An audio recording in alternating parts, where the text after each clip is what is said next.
Yeah. Pull that mark of the beast one back up for a second. Absolutely.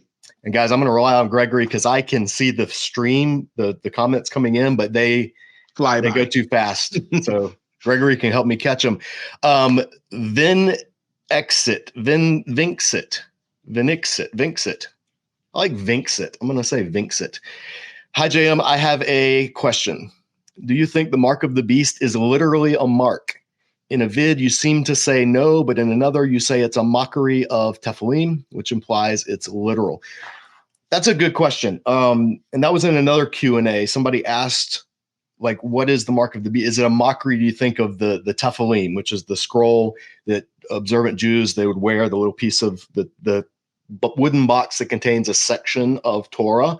Literally, they'll put it on their forehead, and then one that has another section they'll wrap around their arms. And somebody asked if the mark of the beast is like a mockery of those because it's something on your hand and on your head. And I said, I think that's very much a possibility. But I think that within the vision of Revelation, that's what it is. In other words, I don't think that it's something, Revelation is apocalyptic. So an apocalyptic, by definition, uses symbols to signify what is the author is trying to get across. In this case, what Jesus is wanting his church to know. So think of it as in the world of Revelation, I think the mark of the beast is doing two things at once. I think it's like a mockery of the concept of God's people binding the word on their head and on their hands, and which later turned into the practice of wearing the Tephilim. But I also think that it's a mockery of, or an inversion of, the seal of the Lamb. In Revelation, Jesus's followers, the Lamb's followers, have his seal on them. And so within Revelation, I think the mark of the beast is like it's like the counterfeit version of the seal. So does that mean that in world history, it will be a literal thing? Well, we had Sean McDonough, my Revelation professor way back in seminary. We had him on the channel, and he had a good comment about it. He was saying, it can take different forms in different times, and we don't want to rule out. It's probably not a good idea if a world power says, hey, put this thing on your forehead and on your hands, or else we're not going to let you buy stuff. Like, that would be a pretty clear indication that that's probably not a good idea. That's probably not a godly thing to do. But Satan is also way craftier than that. And he's not as obvious.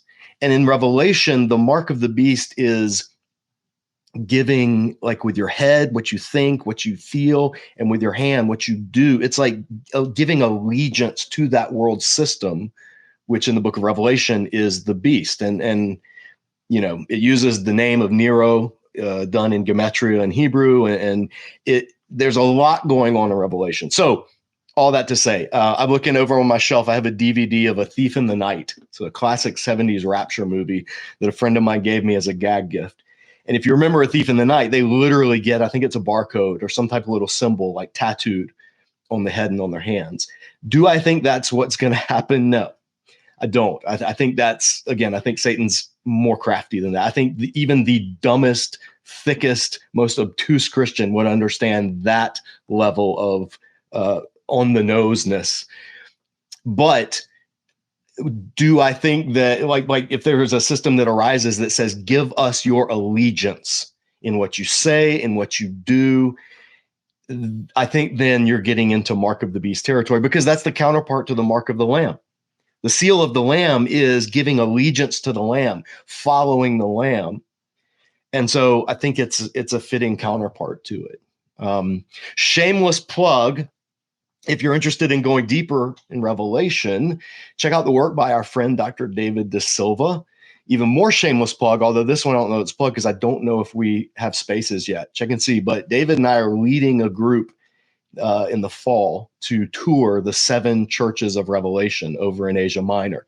So we're going to go to Western Turkey. David De Silva is going to be our personal archaeological guide. And we're actually going to go to the places that John was writing that they would have been wrestling with these issues of what is the mark of the beast. So if that interests you, check that out. I'll put a link when this goes up. I'll put a link in the video description, but we've done a video on it here.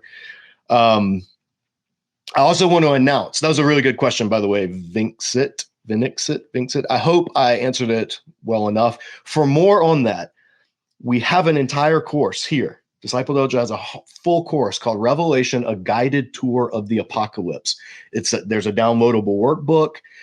It's all of the videos are right on the webpage. So go to discipledojo.org and /revelation, and you can do an entire course.